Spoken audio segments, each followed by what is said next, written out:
Hello friend, स्वागत है आपका एनक्यू स्टडी यूट्यूब चैनल पर।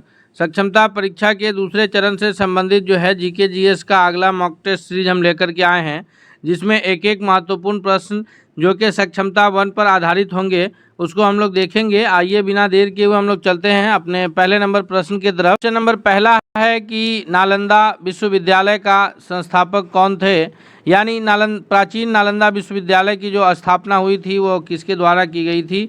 तो प्राचीन जो नालंदा विश्वविद्यालय है इसकी स्थापना जो है यह गुप्त शासन के समय में यानी कुमार गुप्त प्रथम के द्वारा किया गया था। पहला का ऑप्शन नंबर बी सही हो जाएगा कि गुप्त शासन के समय कुमार गुप्त प्रथम के द्वारा नालंदा विश्वविद्यालय की स्थापना की गई थी, जो बौद्ध धर्म दर्शन की यानी बौद्ध धर्म की शिक्षा देने का एक प्रमुख संस्थान था।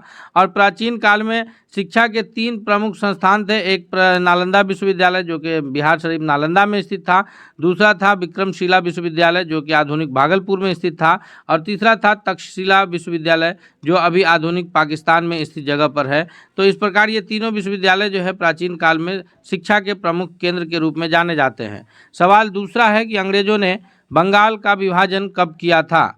तो अंग्रेजों ने जो बंगाल का विभाजन किया था, बंगाल प्रांत को 2 हिस्सों में बांटा था, एक पूर्वी बंगाल के रूप में और एक पश्चिमी बंगाल के रूप में। यह 1905 ईस्वी में लॉर्ड कर्जन महोदय के द्वारा बांटा गया था। और बिहार, उड़ीसा, झारखंड ये सब की स्थिति जो थी वह पश्चिमी बंगाल के साथ थी और पूर्वी बंगाल के साथ आसाम था। पूर्वी बंगाल की राजधानी ढाका घोषित किया गया था और पश्चिमी बंगाल की राजधानी कलकत्ता घोषित था। तो इस प्रकार बंगाल को 2 हिस्सों में बांटा गया था। हालांकि ये इसलिए प्रश्न के हिसाब से ऑप्शन नंबर ए सही हो जाएगा कि 1905 में बंगाल का विभाजन हुआ, लेकिन 1911 में बंगाल विभाजन को पुनः रद्द भी कर दिया गया था। याद रखिएगा, 1911 में बंगाल विभाजन रद्द हुआ था और 1912 में बंगाल से बिहार एक अलग स्वतंत्र प्रांत के रूप में आया था। अगले सवाल की ओर बढ़ते हैं। क्वेश्चन नंबर तीसरा है कि प्रथम विश्व युद्ध के में अंग्रेजों का साथ देने के कारण गांधी जी को कौन सी उपाधि दी गई थी। गांधी जी ध्यान से देखिए, सबसे पहले हम ये जानेंगे कि प्रथम विश्व युद्ध कब चल रहा था। तो प्रथम विश्व युद्ध चल रहा था 1914 से लेकर के 18 तक चला था। गांधी जी भारत इसी समय लौटे थे। गांधी जी भारत आए थे कब? 1915 में दक्षिण अफ्रीका से गांधी जी भारत आए थे। तो विश्व युद्ध उस वक्त चल रहा था। गांधी जी यहाँ की स्थिति को समझे। अंग्रेजों ने गांधी जी से कहा कि आप अगर हमारा साथ देते हैं तो हम जो है विश्व युद्ध जब जीत जाएंगे, मित्र राष्ट्र जब विश्व युद्ध जीतेगा तो उसके पश्चात भारत को स्वतंत्र कर दिया जाएगा। तो गांधी जी अंग्रेजों की झांसे में आ गए। गांधी जी ने कहा कि ठीक है, हम सपोर्ट कर देते हैं और विश्व युद्ध जब इंग्लैंड जीत जाएगा तो हमें स्वतंत्रता प्राप्त हो जाएगा। तो ये गांधी जी उस समय जो है सपोर्ट किए, लेकिन वो ऐसा हुआ नहीं। तो गांधी जी सपोर्ट किए, इसलिए अंग्रेजों ने खुशी में गांधी जी को जो है केसरे हिंद की उपाधि दी। ऑप्शन नंबर डी सही उत्तर होगा। लेकिन जब 1918 में विश्व युद्ध समाप्त हुआ और 1919 ईस्वी में जो है रॉलेट एक्ट काला कानून लाया गया और उसके बाद जलियांवाला बाग की घटना पेश आई, तो उस समय गांधी जी ने अपना केसरे हिंद की उपाधि जो गांधी जी को अंग्रेजों ने दिया था उसे लौटा दिया था। अगले सवाल की ओर बढ़ते हैं। सवाल नंबर चौथा है कि 1938 में सुभाष चंद्र बोस ने किसे अध्यक्ष के चुनाव में हरा करके कांग्रेस के अध्यक्ष बने थे। तो 1938 में सुभाष चंद्र बोस ने जो है जिसे हरा करके कांग्रेस के अध्यक्ष बने थे वो थे पट्टाभी सीतारमैया। ये कांग्रेस के अध्यक्ष पद पर इनके हरा करके और सुभाष चंद्र बोस अध्यक्ष बने थे। हालांकि गांधी जी के कैंडिडेट जो है वो पट्टाभी सीतारमैया थे। अगले सवाल की ओर बढ़ते हैं। नेक्स्ट सवाल है, क्वेश्चन नंबर 5 है कि क्रिप्स प्रस्ताव को किसने पोस्ट डेटेड चेक कहा है। तो क्रिप्स प्रस्ताव को पोस्ट डेटेड चेक जो है गांधी जी कहे थे कि क्रिप्स प्रस्ताव जो है यह कोई नई बात नहीं है, यह एक ऐसा चेक है जिसका जो है डेट एक्सपायर हो चुका है। इसलिए गांधी जी ने कहे थे कि क्रिप्स प्रस्ताव जो है वह पोस्ट डेटेड चेक है, इसका डेट एक्सपायर हो चुका है। सवाल नंबर 6 है कि कैम्ब्रिज विश्वविद्यालय का कौन छात्र पाकिस्तान का नाम दिया था। तो कैम्ब्रिज विश्वविद्यालय में पढ़ने वाले चौधरी जो रहमत अली है, सबसे पहले इन्होंने जो है ये पाकिस्तान शब्द का नाम दिया था और इन लोगों ने ही ये करके जो है ढाका में 1906 में मुस्लिम लीग की स्थापना की थी। उस वक्त मुस्लिम लीग के पहले अध्यक्ष जो है वकारुल मुल्क बने थे और एक अलग पाकिस्तान की मांग को इन लोगों ने जन्म दिया था। नेक्स्ट सवाल है, क्वेश्चन नंबर 7 है कि मुस्लिम लीग की स्थापना किस वर्ष हुई थी। तो दोस्तों इस प्रश्न का अभी हम पिछले प्रश्न में उत्तर बताए हैं। आप लोग से रिक्वेस्ट है कि यदि आप अगर हमारे चैनल पर नए हैं तो प्लीज़ आप चैनल को सब्सक्राइब करते हुए बेल आइकन को जरूर दबा लीजिएगा, ताकि कोई भी अपडेट्स आए तो सबसे पहले आप तक पहुंचे। साथ ही साथ अगर वीडियो पसंद आ रहा है तो आप लाइक करते हुए इसे दोस्तों के बीच शेयर कीजिए। क्वेश्चन है कि मुस्लिम लीग की स्थापना किस वर्ष हुई थी। तो मुस्लिम लीग की स्थापना जो है यह 1906 में हुई, यानी ऑप्शन नंबर बी सही जवाब हो जाएगा। और कहाँ हुई थी, तो यह आधुनिक बांग्लादेश की जो राजधानी ढाका है उसी ढाका शहर में हुई थी। उस वक्त जो है ढाका बंगाल का हिस्सा हुआ करता था। तो ढाका में जो है मुस्लिम लीग की स्थापना हुई। वकारुल मुल्क इसके प्रथम अध्यक्ष के रूप में जाने जाते हैं। नेक्स्ट सवाल है, क्वेश्चन नंबर 8 है कि द्वितीय विश्व युद्ध किस वर्ष प्रारंभ हुआ था। प्रथम विश्व युद्ध जो चला वह 1914 से लेकर के 18 ईस्वी के बीच चला था। उसके पश्चात फिर द्वितीय विश्व युद्ध की जो शुरुआत हुई तो वह 1939 से लेकर के 45 तक चला। कब से कब तक, ये प्रथम था इसमें और ये दूसरा था इसमें 1939 से 45 के बीच। इस प्रकार इसका जो सही उत्तर हो जाएगा ऑप्शन नंबर बी, क्योंकि पूछा ये जा रहा है कि विश्व युद्ध प्रारंभ कब हुआ, तो प्रारंभ हुआ 1939 में, खत्म हुआ 45 में। प्रथम जो शुरू हुआ था वो 14 में और ख़त्म हुआ था 1918 में। नेक्स्ट सवाल की ओर बढ़ते हैं। अगला सवाल है, क्वेश्चन नंबर 9 है कि महात्मा गांधी जी दक्षिण अफ्रीका से भारत कब लौटे थे। तो महात्मा गांधी जी जो है दक्षिण अफ्रीका में एक व्यापारी का केस लड़ने गए थे। हालांकि वहाँ भी इनके साथ जो भेदभाव हुआ तो वहाँ भी ये इन्होंने जो है सत्याग्रह की शुरुआत की थी। फिनिक्स फार्म का वहाँ स्थापना किए थे और वहाँ भी इन्होंने सत्याग्रह को मार्ग अपनाया था। और 1915 में ये सर्वप्रथम भारत लौटे थे। उसके बाद जो है यहाँ की राजनीति में सक्रिय हुए और फिर यहाँ से लेकर के समझिए जो है 1947 तक का जो काल आता है वह एक गांधी युग के रूप में जाना जाता है। यहाँ पूरा भारत का इतिहास आकर के गांधी जी बदल दिए थे। नेक्स्ट सवाल है, क्वेश्चन नंबर 10 है कि महात्मा गांधी ने अपना पहला सत्याग्रह कब और कहाँ प्रारंभ किया। तो महात्मा गांधी के शुरुआती दौर के प्रमुख 3 सत्याग्रह है, चंपारण सत्याग्रह, खेरा सत्याग्रह और अहमदाबाद मिल मालिक के विरुद्ध का सत्याग्रह। लेकिन जो प्रथम सत्याग्रह है वो चंपारण सत्याग्रह है, जो कि नील की खेती कर रहे किसानों के तरफ से गांधी जी सत्याग्रह किए थे। 3 कट्ठिया प्रथा के रूप में जाना जाता था, यानी प्रत्येक 20 कट्ठा में से 3 कट्ठा में नील की खेती किसानों को करना पड़ता था। और नील की खेती करने के कारण जो है ज़मीन बंजर हो जाती थी तो दूसरी ज़मीन पर करवाया जाता था। इस प्रकार नील की खेती करना अनिवार्य था। तो गांधी जी इसको लेकर के जो है सत्याग्रह किए थे सबसे पहले 1917 में।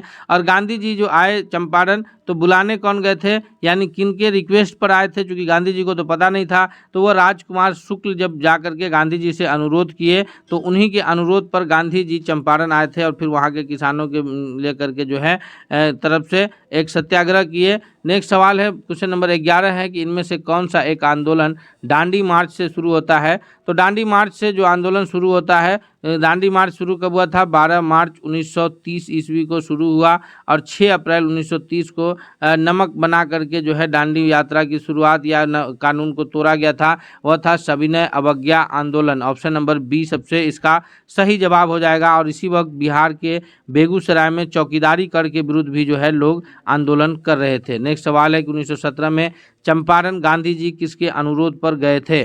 तो गांधी जी जो है वह राजकुमार शुक्ल जी के अनुरोध पर गए थे। अभी हम पिछले प्रश्न में इसका जिक्र किए हैं कि राजकुमार शुक्ल जी जो अनुरोध किए उन्हीं के अनुरोध पर गांधी जी 1917 में चंपारण आए थे। सवाल है कि गांधी जी किस गोलमेज सम्मेलन में भाग लिए। तो 1931, 32, 33 इसमें जो है 3 प्रमुख गोलमेज सम्मेलन हुआ है लंदन में। तो इस गोलमेज सम्मेलन में भारत के विभिन्न अलग अलग ये थे प्रतिनिधि जाया करते थे। गांधी जी जो है वह केवल एक गोलमेज सम्मेलन में भाग लेने लंदन पहुंचे थे, यानी वह था द्वितीय गोलमेज सम्मेलन। ऑप्शन नंबर बी इसका सही जवाब होगा।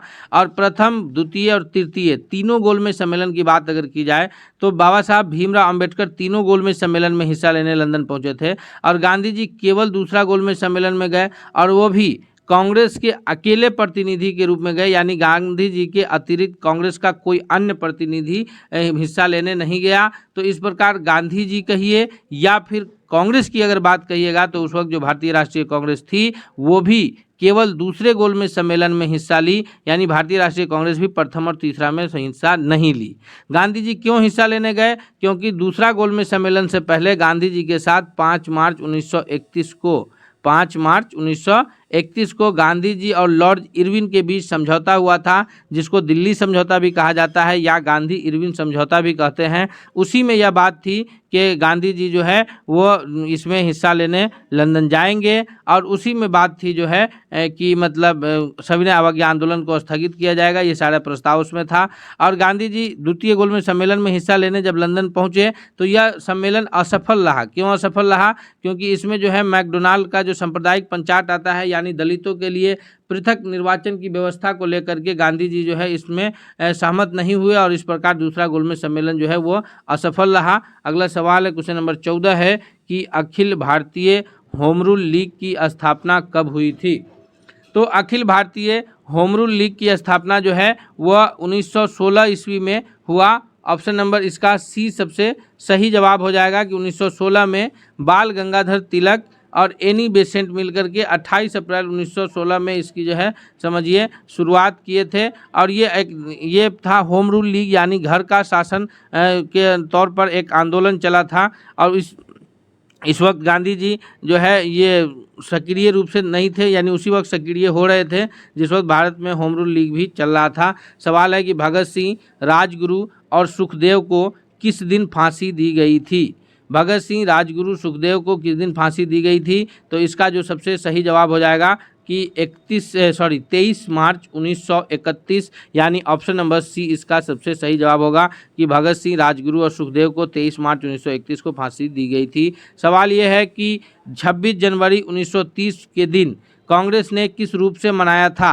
तो 26 जनवरी 1930 को रावी नदी के तट पर जो है पंडित जवाहरलाल नेहरू ने झंडा फहरा करके पूर्ण स्वाधीनता दिवस, याद रखिएगा पूर्ण स्वाधीनता दिवस, ऑप्शन में स्वाधीनता नहीं मिल रहा यानी स्वतंत्रता दिवस कहिए तो कंफ्यूज नहीं होइएगा जब एग्जाम में अगर स्वाधीनता आवे तो पूर्ण स्वाधीनता दिवस जो है मनाया था। ऑप्शन नंबर बी इसका सबसे सही जवाब हो जाएगा कि 1930 में कांग्रेस ने पूर्ण स्वाधीनता दिवस कहाँ? लाहौर में रावी नदी के तट पर झंडा फहरा करके मनाया था। और यह दिन भारतीय इतिहास में बहुत ही स्मरणीय दिन था। यही कारण है कि जब देश स्वतंत्र हुआ तो उसके बाद जो है जब अपना संविधान लागू हुआ तो 26 जनवरी के तिथि को अहमियत दी गई और हमारे संविधान के लागू होने की घोषणा 26 जनवरी को की गई। और हम लोग जो है गणतंत्र दिवस के रूप में रिपब्लिक डे प्रत्येक वर्ष 26 जनवरी को मनाते हैं। यह उसी तिथि से लिया गया है। अगला सवाल है क्वेश्चन नंबर 17 कि 1920 में कौन सा आंदोलन शुरू हुआ था?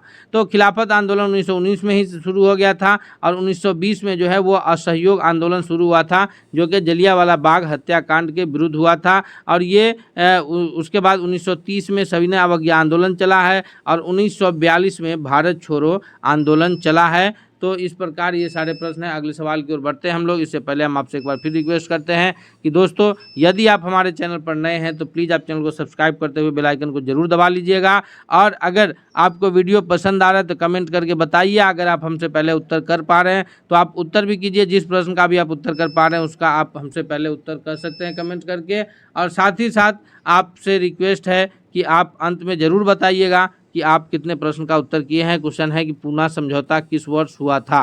पूना समझौता जो है पूना पैक्ट के नाम से भी जाना जाता है। यह महात्मा गांधी और बाबा साहब भीमराव अंबेडकर के बीच हुआ था। तो ये पूना में हुआ था। पूना के यरवदा जेल में गांधी जी उस वक्त थे, वहीं हुआ था, इसलिए पूना पैक्ट के नाम से जाना जाता है।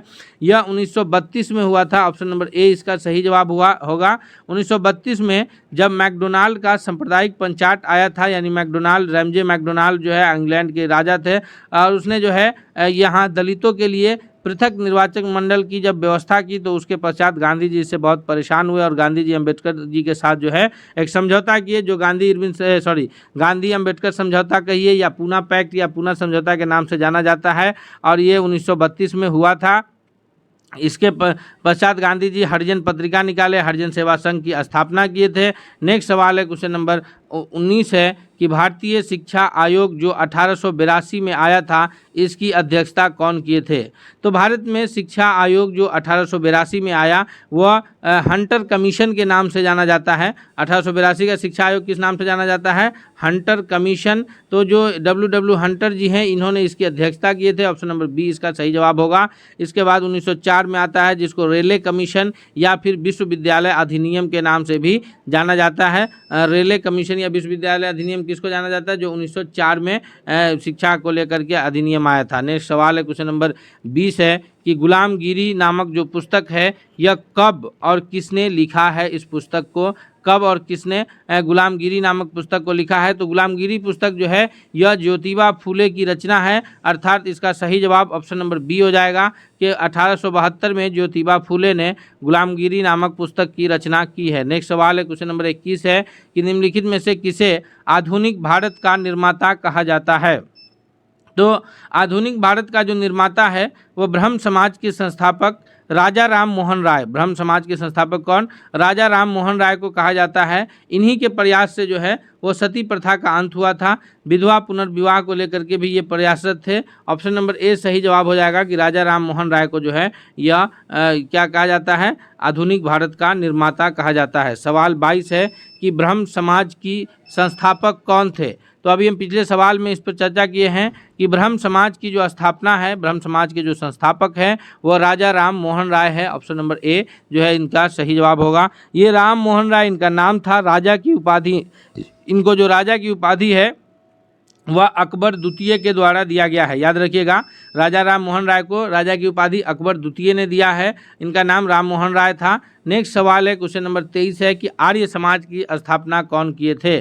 जी हाँ दोस्तों, आर्य समाज के जो संस्थापक है वह कौन है, तो इनके जो संस्थापक है वो स्वामी दयानंद सरस्वती जी हैं। यानी 23वां का ऑप्शन नंबर सी सबसे सही जवाब होगा कि स्वामी दयानंद सरस्वती जी जो हैं वो आर्य समाज के संस्थापक हैं। नेक्स्ट सवाल है क्वेश्चन नंबर 24 है कि रामकृष्ण मिशन के संस्थापक कौन है। रामकृष्ण मिशन के जो संस्थापक है वो स्वामी विवेकानंद जी हैं। ऑप्शन नंबर बी इसका सबसे सही जवाब हो जाएगा। सवाल 25 है कि विवेकानंद जी ने जो न्यूयॉर्क में किस संस्था की स्थापना की थी। अमेरिका के न्यूयॉर्क शहर में जो विवेकानंद जी के द्वारा जिस संस्था की स्थापना किया गया उनका नाम क्या है। रामकृष्ण मिशन है या फिर थियोसॉफिकल सोसाइटी है या सर्वेंट ऑफ इंडिया सोसाइटी है। तो सर्वेंट ऑफ इंडिया सोसाइटी की जो स्थापना है वो तो गांधी जी के राजनीतिक गुरु ने किया था, भारतीय सेवक समाज की स्थापना, और ये वेदांत सोसाइटी की स्थापना वहाँ किए थे। ऑप्शन नंबर डी इसका सबसे सही जवाब हो जाएगा 25वां नंबर प्रश्न के लिए। नेक्स्ट सवाल है क्वेश्चन नंबर 26 है कि थियोसॉफिकल सोसाइटी, थियोसॉफिकल सोसाइटी जो है यह एक सामाजिक का संस्था थी जो समाज सुधार के क्षेत्र में काम कर रही थी। इसकी स्थापना कब और कहाँ हुई थी। थियोसॉफिकल सोसाइटी की स्थापना कब और कहाँ हुई थी, तो थियोसॉफिकल सोसाइटी की जो स्थापना है वो 1882 ईस्वी में अड्यार में, कहाँ, 1882 ईस्वी में अड्यार में इसकी स्थापना हुई थी। नेक्स्ट सवाल है क्वेश्चन नंबर 27 है कि भारत में शिक्षा का मैग्ना कार्टा किसको कहा जाता है। भारत में शिक्षा का जो मैग्ना कार्टा है वो हंटर कमीशन है या वुड डिस्पैच। हंटर कमीशन जो 1882 में आया, वुड डिस्पैच जो है यह 1854 में आया है, और जो है उसके बाद रेले कमीशन जो है यह 1904 में आया है, जिसको विश्वविद्यालय अधिनियम के नाम से भी जाना जाता है। तो इसका सही जवाब जो है 27वां का ऑप्शन नंबर बी हो जाएगा कि वुड डिस्पैच को जो है उस वक्त भारत में जो है लॉर्ड डलहौजी का शासन था जिस वक्त वुड डिस्पैच आया, और इसको वुड डिस्पैच को भारत में शिक्षा का मैग्ना कार्टा के रूप में जाना जाता है। सवाल 28 है कि किसे भारतीय प्रेस का मुक्तिदाता कहा जाता है। जी, भारतीय प्रेस का मुक्तिदाता यानी जिसने भारतीय प्रेस को जो है मुक्त करने का कार्य किया है वह कौन कहलाता है। तो इसका सही जवाब 28वां नंबर प्रश्न का होगा ऑप्शन नंबर सी कि लॉर्ड डलहौजी, 28वां का ऑप्शन नंबर बी हो जाएगा कि लॉर्ड मेटकॉफ जो है यह भारतीय शिक्षा के, भारतीय प्रेस के मुक्तिदाता के नाम से जाने जाते हैं। 1878 ईस्वी में लॉर्ड लिटन के द्वारा जो है प्रेस सेंसरशिप लागू किया गया था, यानी प्रेस की स्वतंत्रता को ख़त्म करने की कोशिश हुई थी। नेक्स्ट सवाल की ओर बढ़ते हैं। सवाल है 29 के अलीगढ़ आंदोलन के जनक कौन हैं।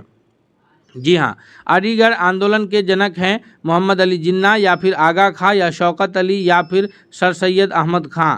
तो इसका सही जवाब होगा 29वां नंबर प्रश्न का ऑप्शन नंबर डी के सर सैयद अहमद खां जो हैं यह अलीगढ़ के जनक के रूप में, अलीगढ़ आंदोलन के जनक के रूप में जाने जाते हैं। सैयद अहमद खां इनका नाम था और सर की उपाधि अंग्रेज़ों ने इनको दी थी इनके ये की वजह से। अगले सवाल की ओर बढ़ते हैं हम लोग। इससे पहले हम एक बार फिर आपसे रिक्वेस्ट करते हैं कि दोस्तों अगर चैनल पर नए हैं तो चैनल को प्लीज़ ज़रूर सब्सक्राइब कीजिएगा। सवाल है कि विधवा पुनर्विवाह के प्रबल समर्थक कौन थे। तो विधवा पुनर्विवाह के जो सबसे प्रबल समर्थक थे, यह विधवा पुनर्विवाह कानून जो है 1856 ईस्वी में लॉर्ड डलहौजी के द्वारा पारित किया गया था कि यानी जो विधवा है जिनके पति का किसी प्रकार से भी अगर देहांत हो जा रहा है तो उन्हें पुनः अधिकार है कि वो शादी कर सकती है और जीवन बिता सकती है। विधवा पुनर्विवाह, ईश्वर चंद्र विद्यासागर इसके प्रबल समर्थक थे। ऑप्शन नंबर डी इसका सही जवाब होगा। 1856 में लॉर्ड डलहौजी के द्वारा यह पारित किया गया था आदेश। सवाल है कि सत्यशोधक समाज की स्थापना किसने की थी?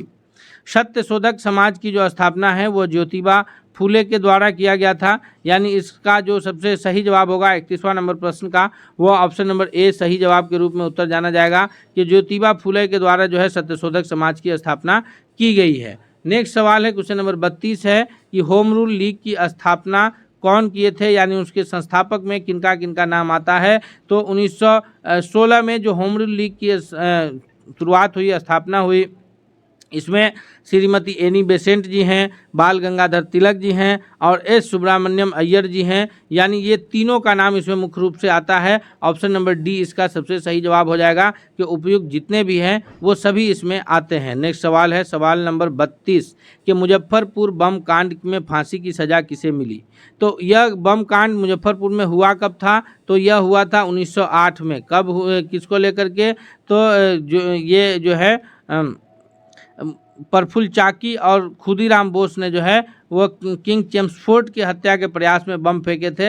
हालांकि कैनेडी की पत्नी और बेटी उसमें ये हुआ था, तो किंग चेम्सफोर्ड हत्या हो नहीं पाए उसका, और ये इसमें प्रफुल्ल चाकी और खुदीराम बोस दोनों शामिल थे। लेकिन प्रफुल्ल चाकी अंग्रेज़ों के हाथ पकड़े जाएं और हमें सज़ा मिले, इसको लेकर के उन्होंने आत्महत्या कर लिया और ये जो है खुद को गोली मार लिए थे। और खुदीराम बोस को 1911 में अंग्रेज़ों ने फांसी की सज़ा दी थी। ऑप्शन नंबर बी इसका सबसे सही जवाब होगा कि मुजफ्फरपुर बम कांड की सज़ा किसको मिली, फांसी की सज़ा? तो खुदीराम बोस को। सवाल 34 है कि Tata iron and steel company TIS Tata iron and steel company TISCO के नाम से जाना जाता है। इसकी स्थापना जमशेद जी टाटा के द्वारा आधुनिक झारखंड, पहले तो बिहार हुआ करता था, आधुनिक झारखंड के जमशेदपुर में जो है यह स्थापना किया गया था। ऑप्शन नंबर सी सही जवाब होगा कि 1907 में। किनके द्वारा?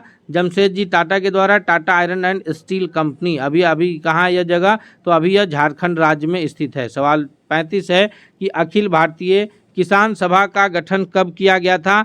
तो अखिल भारतीय किसान सभा का जो गठन है यह 1936 में हुआ है, अर्थात ऑप्शन नंबर बी इसका सबसे सही जवाब होगा। किसके लिए? 35वां नंबर प्रश्न के लिए। नेक्स्ट सवाल है क्वेश्चन नंबर 36 है कि भारतीय सिविल सेवा परीक्षा इंग्लैंड तथा भारत में एक साथ कब से आयोजित होने लगा? तो भारतीय सिविल सेवा परीक्षा जो था वो इंग्लैंड और भारत दोनों में जो है यह सबसे पहले 1922 से शुरू हुआ दोनों जगह। उससे पहले जो है भारतीय सिविल सेवा परीक्षा जो है केवल इंग्लैंड में इसका आयोजन होता था, लेकिन 1922 से भारत और इंग्लैंड दोनों जगह इसका आयोजन होना शुरू हुआ। सवाल 37 है कि एशियाटिक सोसाइटी ऑफ बंगाल की स्थापना कब हुई थी? तो एशियाटिक सोसाइटी ऑफ बंगाल के संस्थापक के रूप में विलियम जोन्स का नाम आता है और इसकी स्थापना जो है वो 15 जनवरी 1784 को हुआ था।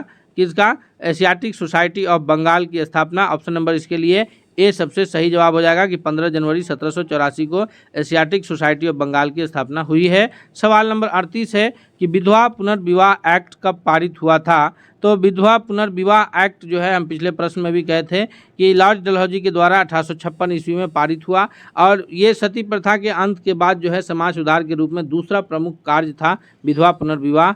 अगले सवाल की ओर बढ़ते हैं। क्वेश्चन नंबर 39 है कि सती प्रथा का उन्मूलन किस वर्ष लागू हुआ?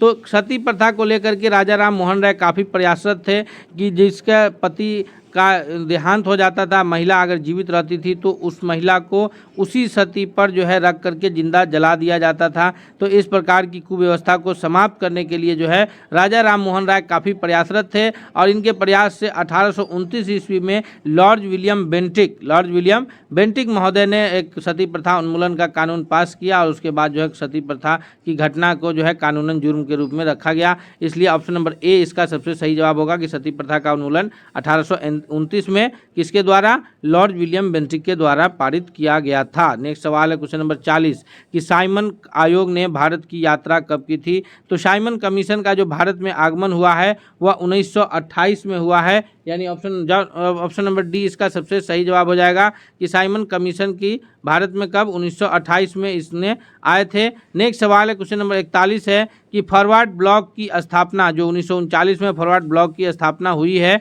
यह किनके द्वारा फॉरवर्ड ब्लॉक की स्थापना की गई है? तो इस 41वां नंबर प्रश्न का जो सबसे सही आंसर होगा ऑप्शन नंबर सी के रूप में उत्तर जाना जाएगा कि नेताजी सुभाष चंद्र बोस के द्वारा फॉरवर्ड ब्लॉक की स्थापना की गई थी।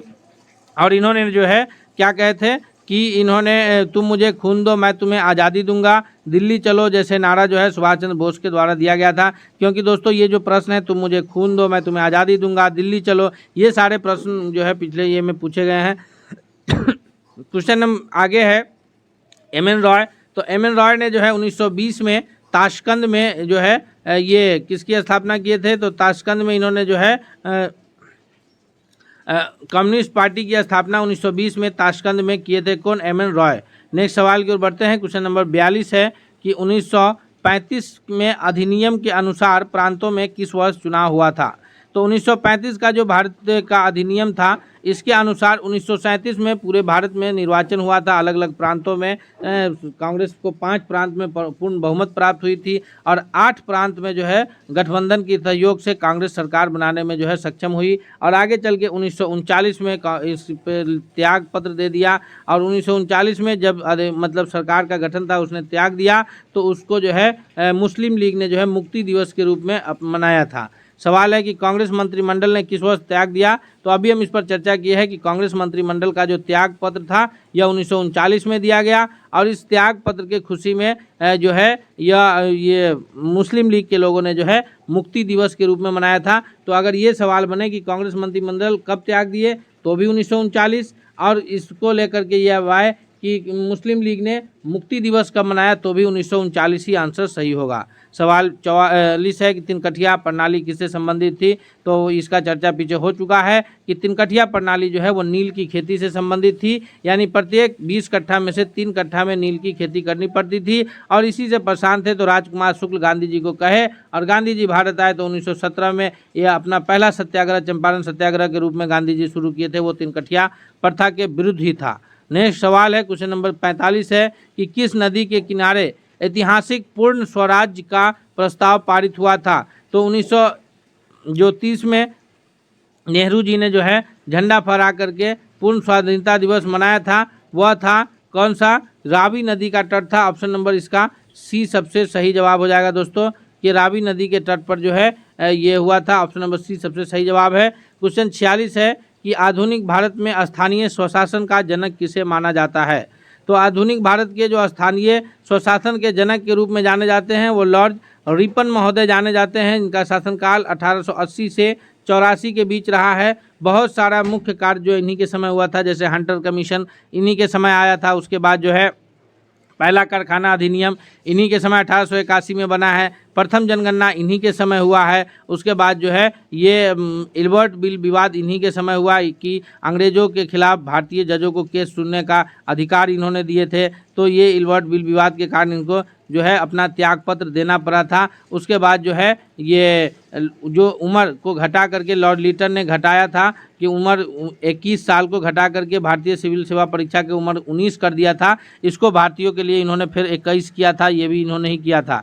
लॉर्ड मेयो जो है इनकी हत्या भारत में हुई है। इसका 46 का ऑप्शन नंबर ए सही हो जाएगा। तो इसलिए ये जाने जाते हैं, प्रश्न आता है कि लॉर्ड मेयो की हत्या भारत में हो गई थी। लॉर्ड लिटन जो है यह प्रेस सेंसरशिप, उसके बाद आर्म्स एक्ट और फिर भारतीय का जो ये है उम्र घटाने का कार्य किया है। लॉर्ड कर्जन जो है 1905 में बंगाल को विभाजन करने का कार्य किया है। नेक्स्ट सवाल है क्वेश्चन नंबर 47 है कि पेरियार के नाम से कौन प्रसिद्ध है? जी 47वां नंबर सवाल का जो सही जवाब होगा कि ई.वी. रामास्वामी नायकर जी जो है वो पेरियार के नाम से प्रसिद्ध है। नेक्स्ट सवाल है 48 कि किस गवर्नर जनरल की सहमति से भारतीय राष्ट्रीय कांग्रेस की स्थापना हुई थी? तो भारतीय राष्ट्रीय कांग्रेस की स्थापना 1885 में ए.ओ. ह्यूम संस्थापक है और डब्ल्यू.सी. बनर्जी, व्योमेश चंद्र बनर्जी उसके प्रथम अध्यक्ष हैं और एलन ऑक्टेवियन ह्यूम जो है संस्थापक के रूप में जाने जाते हैं। और उस वक्त जो है भारत में लॉर्ड डफरिन का ये था, यानी लॉर्ड डफरिन यहाँ जो है भारतीय यहाँ के गवर्नर जनरल थे। तो अर्थात ऑप्शन नंबर सी सही जवाब हो जाएगा कि लॉर्ड डफरिन के सहमति से भारतीय राष्ट्रीय कांग्रेस की स्थापना हुई थी। या एक और सवाल बनता है इससे कि भारतीय राष्ट्रीय कांग्रेस की स्थापना के समय भारत के गवर्नर जनरल कौन थे, तो वो थे लॉर्ड डफरिन। सवाल 49 है कि भारतीय राष्ट्रीय कांग्रेस का प्रथम अंग्रेज अध्यक्ष कौन थे, तो भारतीय राष्ट्रीय कांग्रेस की स्थापना 1885 में हुई। उसके बाद 86 में दादा भाई नौरोजी ने इसकी अध्यक्षता की है, 87 में बदरुद्दीन तैयब जी अध्यक्षता की है और 88 में जो है वह प्रथम अंग्रेज अध्यक्ष जॉर्ज यूले महोदय जो है यह इसकी अध्यक्षता किए थे, किसकी, भारतीय राष्ट्रीय कांग्रेस की। ऑप्शन नंबर ए इसका सबसे सही जवाब हो जाएगा। नेक्स्ट सवाल है 50 की महात्मा गांधी की आत्मकथा किस भाषा में लिखी गई है, तो महात्मा गांधी की आत्मकथा जो है वह गुजराती भाषा में लिखी गई है। ऑप्शन नंबर सी सही जवाब हो जाएगा। इस प्रकार दोस्तों हम लोग अभी उन 50 महत्वपूर्ण प्रश्नों को इसमें कवर किया है, जो कि आने वाले परीक्षा की दृष्टि से बहुत ही लाभकारी साबित होगा। इसलिए आपसे चलते चलते अब रिक्वेस्ट है कि यदि आप हमारे चैनल पर नए हैं तो सब्सक्राइब करते हुए बेल आइकन को दबा लीजिए, और वीडियो पसंद आ रहा है तो लाइक करते हुए दोस्तों के बीच शेयर कीजिए। कमेंट करके बताइए कि आपने वीडियो कितना पसंद आया और कितना क्वेश्चन कर पाए। मिलते हैं अगले सेट के साथ, तब तक के लिए बहुत बहुत धन्यवाद।